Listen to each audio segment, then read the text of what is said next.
the significant offensive operations carried out by the Ukrainian armed forces have now forced the Russian army into a deep swamp at Bakhmut in the Donetsk region. After this, the attacks slowed down, and the Ukrainian troops broke through the Russian lines at Novodonetsky in the Donbass region with 30 Leopards and 2 tanks at the time. The Ukrainians kept pushing forward toward the Luhansk region, taking Berkivka in the process. However, the primary offensive axis in the Ukrainian armed forces' most recent major offensive plans has switched towards the southern axis of the country rather than the eastern front lines of the country. This is because the Ukrainian armed forces believe that they will have more success if they attack from the south. The territory known as Zaporizhia was the primary target of the striking operations that were carried out by Ukrainian forces. Tanks and armored vehicles provided by the West were used in the battle against Russian positions south of Zaporizhia, while infantry was assisted by artillery during the conflict. There were reports of fierce fighting outside of the town of Tokmak, which is a significant Russian supply center in the direction of Tavria, as well as missile units and artillery units of the Ukrainian Defense Forces. 1354 shots have been fired successfully throughout the course of the last day. As a result of this intense fire, the Russian forces suffered a loss of about 3 companies' worth of personnel in addition to 47 pieces of military equipment. This vital piece of information was disclosed by General Alexander Ternovsky, who serves as the commander of the Tavria Operational and Strategic Unity Group, in a post that he published on Telegram. In addition, as a consequence of the attacks that were carried out in the direction of Tavria by the Ukrainian forces, the Russian army lost 12 infantry fighting vehicles, IFV, 10 tanks, 32 A-65 Mitsubishi howitzers, 3 BM, 21 Grad MLRs, and 2 B-30 howitzers. The Ukrainian forces also captured 2 B-30 howitzers. The offensive actions that the Ukrainians are taking at this location were so fierce that the list of Russian casualties was not limited to the ones we counted at the end of the operation, which included a 12 S-4 Tile Pan mortar, an Su-25 aircraft, the Tor air defense system El Iran, and an Orlan-10 UAV belonging to the Russian army. Were completely wiped out. In spite of all of these astounding victories, the Ukrainian authorities emphasized that they would not make an official announcement until the counterattack began, and they cautioned against concentrating on a single region.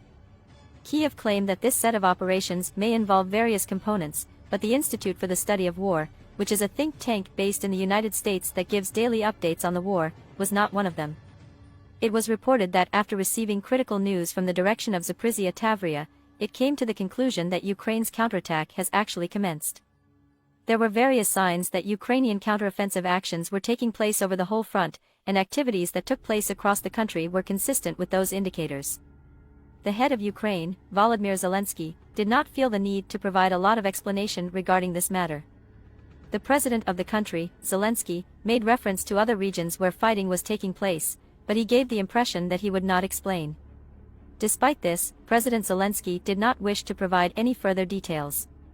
In addition to what took place in Zaporizhia, it was stated that Ukrainian troops stepped up their efforts to create a deep hole in the Oryhive-Tokmak region, which obstructed the route leading to the Russian-occupied city of Melitopol.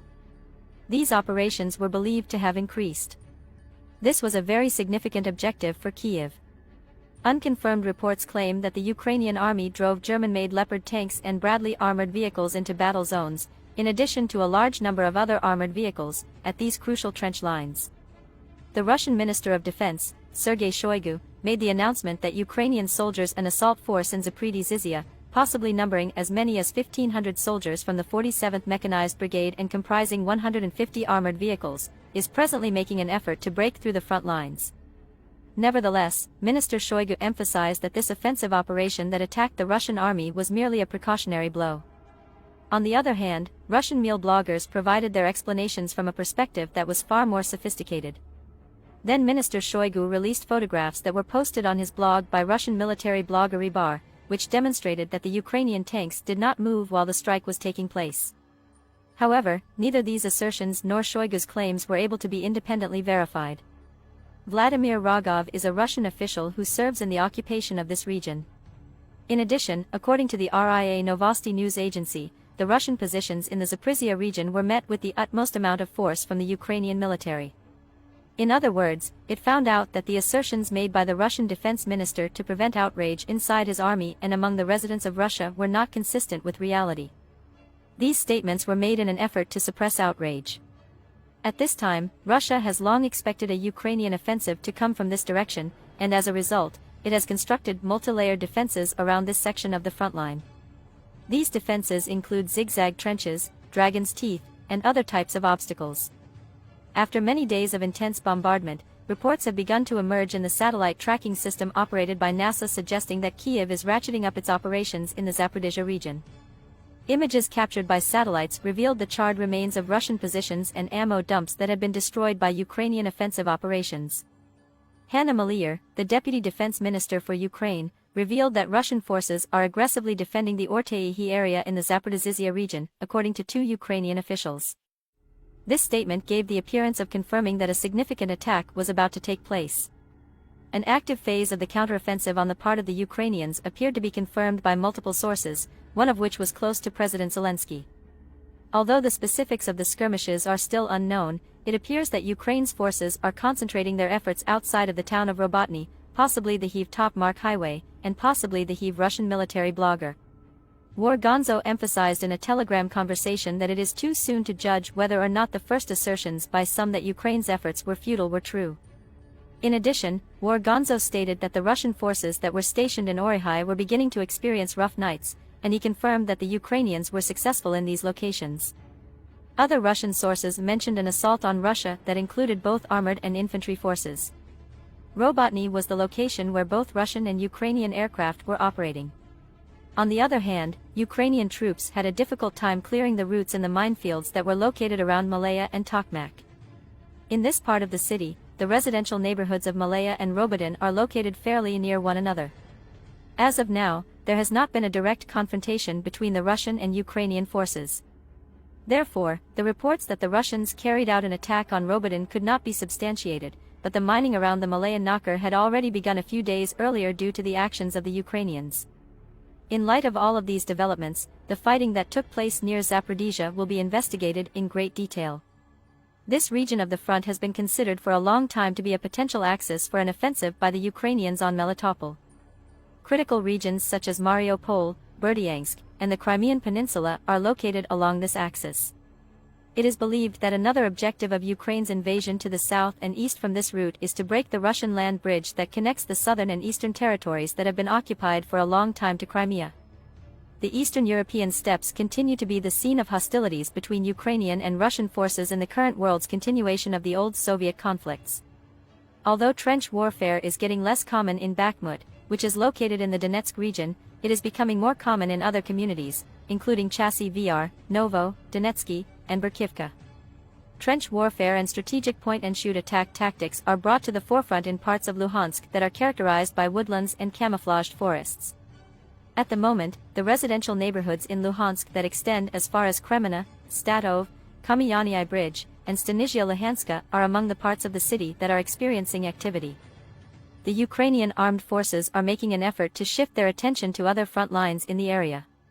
As the Ukrainians work toward their objective of defending Kremina state against the Russians and their well-defended areas, the fact that the territory is covered with forest lands is one of the reasons that helps them get closer to achieving their goal. Taking all of this into consideration, another significant component that helps achieve this objective is the participation of volunteer legionnaires in the operational and intelligence sectors of the Ukrainian army. It is not difficult to speculate that the Ukrainians will already be carrying out an offensive operation in this region.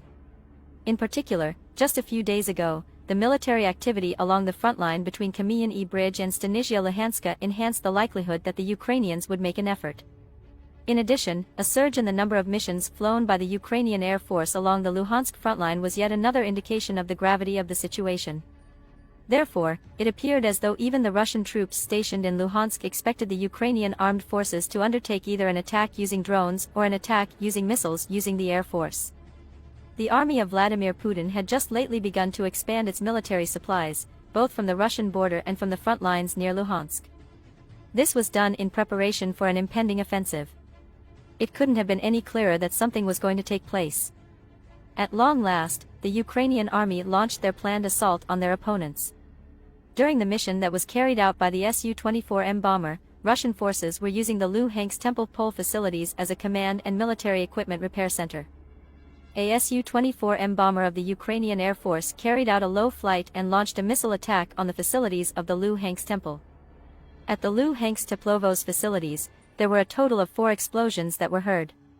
Residents of the area reported that the explosions were so powerful that they rendered them unable to hear, but the fact that the Su-24M bomber used Stormy Shadow missiles manufactured in the United Kingdom at the Luhansk Teplovozh facility was the most remarkable part of the strike.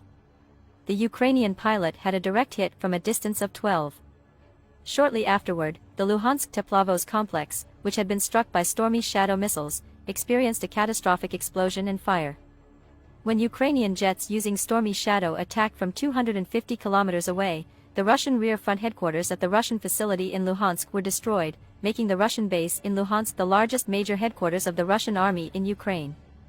It will throw a wrench into every operation that the Russian army is conducting in the east. Photographs that emerged showed Ukrainian forces destroying the Russian home base with fantastic tactics, and these photographs were really dramatic.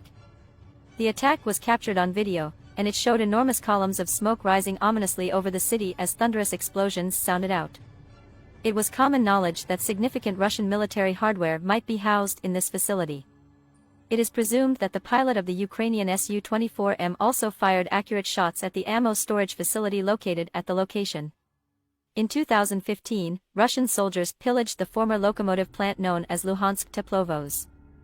Since then, the building has been used by the Russian military as a command center and a center for the maintenance of military equipment. The facility is not being used as a place to repair equipment because Russian troops have been utilizing it as a command center instead.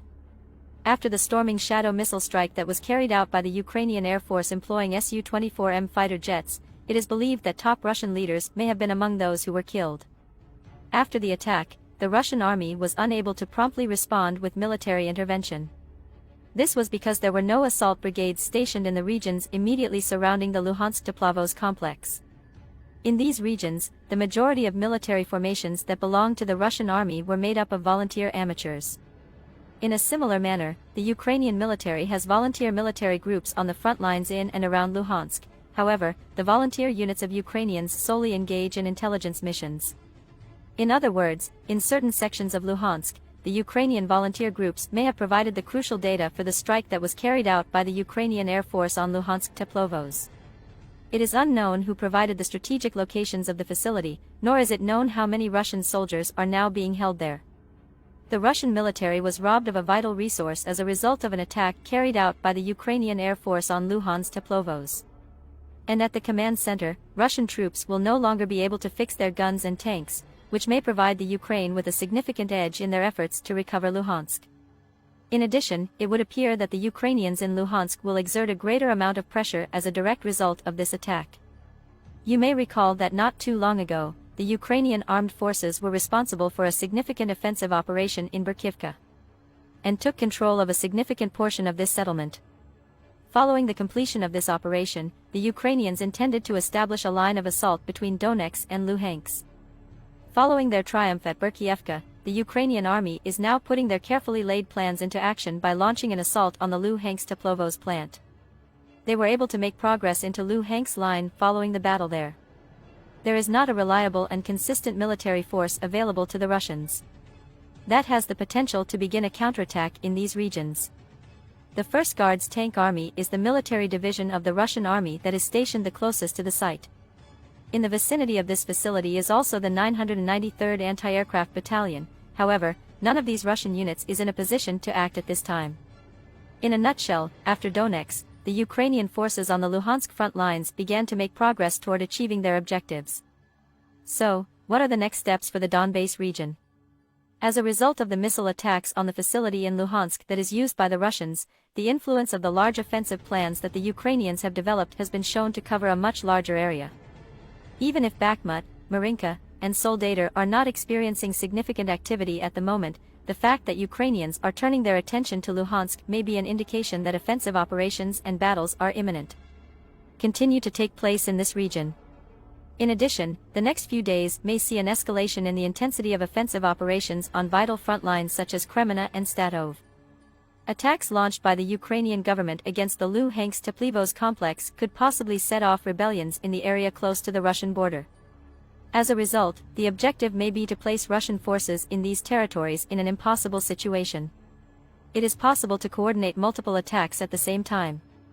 On the Ukrainian-Russian border, we can see groups affiliated with the Free Legion, which is helping the Ukrainian army, engaging in offensive actions. It is possible that within the same time period, the Ukrainian armed forces would launch a significant and oppressive attack against Russian soldiers stationed in Luhansk.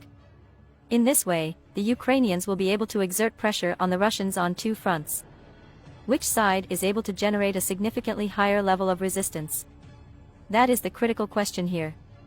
The conflict in Eastern Europe has seen several stages to this point, but the one that stands out the most is the stage that took place today in the Ukrainian conflict. Following several weeks of preparation, the Ukrainian military launched its counteroffensive. As a result of the shaping activities, analysts estimate that Ukraine is currently in the early stages of its counteroffensive. During the night, many Russian sources reported that there was a significant rise in the amount of fire and attacks that were directed towards their positions in the direction of Zaporizhzhia. Tanks are said to have targeted their positions, and the shelling continued without stopping, according to sources in Russia.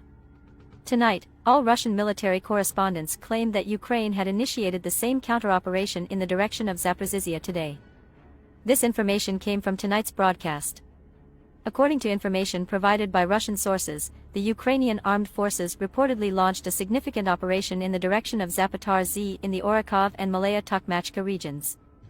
The Russian lines were breached by Ukrainian forces, and they immediately started pushing forward toward the Russian front lines. According to the reports, the Ukrainian army launched an offensive, which resulted in the deployment of the primary forces in the conflict. After extensive artillery preparation utilizing a variety of weaponry, including self-propelled guns and Western-style towed howitzers, Ukrainian troops launched an attack at nightfall east of the city of Orakov in the Zaporozhye area. It is alleged that the attack was supported by significant artillery fire, and after the preparation, Ukrainian troops began their assault. According to reports from Russian military journalists, the ensuing firefight was quite severe. About 2.5 hours after the commencement of the war, the intensity of the Russian attacks began to significantly drop. This includes the airstrikes. After another half hour had passed, the second wave of the Ukrainian counterattack got underway. Activity in the Zaporizhzhia Oblast was claimed to be the location of the final big attack, which took place at approximately 4 a.m. and was apparently directed toward Malaya Tokmachka. Had picked up steam during the past few days. The other day, there were at least 6 explosions heard in the area of Zaporizhzhia Oblast, which is close to Russian-occupied Melitopol. In addition, it was stated that there was at least 1 explosion on a railway in the Dolinsk area, close to Melitopol. This railway was utilized by Russian forces in order to move both military personnel and equipment. Attacking Russia's supply lines is the primary objective of the Ukrainian armed forces as they pursue their offensive against the railways. It is anticipated that Ukraine will make an effort to break and sever the land bridge connecting Russian territory to occupied Crimea in the southern province of Zaporizhzhia, which is the part of the front line that is most heavily guarded by Russia. There, Russian forces established a defense with a number of layers. Russian forces are moving concrete pyramidal anti-tank structures known as Dragon's Teeth through Mariupol in the direction of the town of Rozivka in the Zaporizhzhia region. These structures are comprised of anti-tank trenches, zigzag trenches, concrete, dragon teeth, barricades, steel hedgehog barriers, razor wire, and minefields. In addition, minefields are also present. The mayor of Ukraine, Petro Andrioshenko, posted a video and a series of photographs on Telegram that showed anti-tank structures being placed onto trucks and carried in this manner. In the following days, we will find out whether or not these anti-tank buildings, which are a concrete manifestation of the fear of the Russians, will actually operate. On the other hand, the Ukrainian armed forces often distribute videos of their training. This demonstrates that they have the capability of destroying these defenses with the Western tanks that they have in their inventory. In addition, Russia placed a particular emphasis on the Berdyansk airport, which is located close to the Sea of Azov. The airport is well known for its role as a hub for military aircraft operated by Russia. Officials from Russia stated the previous week that Ukrainian forces had begun a major offensive on Berdyansk, and they claimed that the offensive was large. On the other side, Russia is unable to stop the strikes that Ukraine is launching on the front lines, therefore, it is urgently watching the attacks that are happening in its own cities. One of the locations that experiences the highest number of attacks from across its borders is Belgorod. In recent days, the Ukrainian military has engaged in severe bombardment of the Russian city of Shebekino, which is located a short distance from the border with Ukraine. Residents of Shebekino run away, and the town itself is evacuated. the village of Chebykino, as well as the administrative building in the nearby Belko Road district, came under siege by the Russian Volunteer Corps group. The assault happened at approximately 3 in the morning, Moscow time. Following the devastating bombing of civilian facilities in the Belgo Road region, a group affiliated with the Russian Volunteer Corps carried out an attack within Russian territory close to the Novyatavo, Zanka, and Chebykino International Road checkpoint. Armed with 2 motorized infantry units and tanks for further support, the Russian Ministry of Defense issued a statement claiming that Russian soldiers were able to successfully fend off the attack. Additionally, there were some border bombardments and minor raids in the Belgo Road area. Oblasts are increasingly becoming the focal point of criticism directed against the leadership of the Russian military. Yevgeny Prigozhin was the commander of the Wagner Group. Utilized the situation at Belgo Road on a continuing basis. Oblast has scheduled events for the 3rd and 4th of June to denounce the Ministry of Defense. In particular, Prigozhin called attention to the fact that Russian officials such as Defense Minister Sergei Shoigu, Colonel General Alexander Lapine, and the Chief of the Russian General Staff had not responded to the allegations. If the Russian authorities were unable to do so, Commander Prigozhin made an offer to negotiate the release of prisoners of war held by the RDK and LSR. In response to criticism of his proposition, the leader of Wagner responded sarcastically by claiming that Russia has a problem finding courageous people. In other news, a collapse overnight destroyed an important dam on the Dnipro River in southern Ukraine. Residents of the riverside fishing communities and low-lying districts of Kherson were forced to evacuate by bus and rail as a direct consequence of the evacuations, which put the lives of thousands of people living downstream in jeopardy. Before the flood, there were approximately 13,000 people living in the region, but now there are only about 4,000 left. It was initially unclear who was responsible for the security compromise. Ukraine has pointed the finger at Russia, alleging that there was an explosion in the engine room. Russia has claimed that the Ukrainian military was responsible for an act of sabotage. The catastrophe occurred just one day after American and Russian officials reported that a planned counterattack by the Ukrainian government had begun in the Donetsk region, east of Dnipro. The deluge has the potential to divert both sides' focus and resources away from the ongoing counterattack. Throughout the entirety of the war, shelling caused damage to both the dam and the infrastructure that surrounded it. The dam was located in the South Kherson area, which was close to the front lines. In December of the previous year, Russian soldiers successfully seized control of the dam as well as a hydroelectric power facility that was located nearby. It appears that the extent of the war's destruction is shocking people more and more every day. The events that took place both on the front lines and beyond the front lines are particularly exhausting for Russia. In the next few days, we will find out how much longer an exhausted Russia is able to hold out against Ukraine. Remember to subscribe to our channel and give the videos you watch a thumbs up. We appreciate your watching.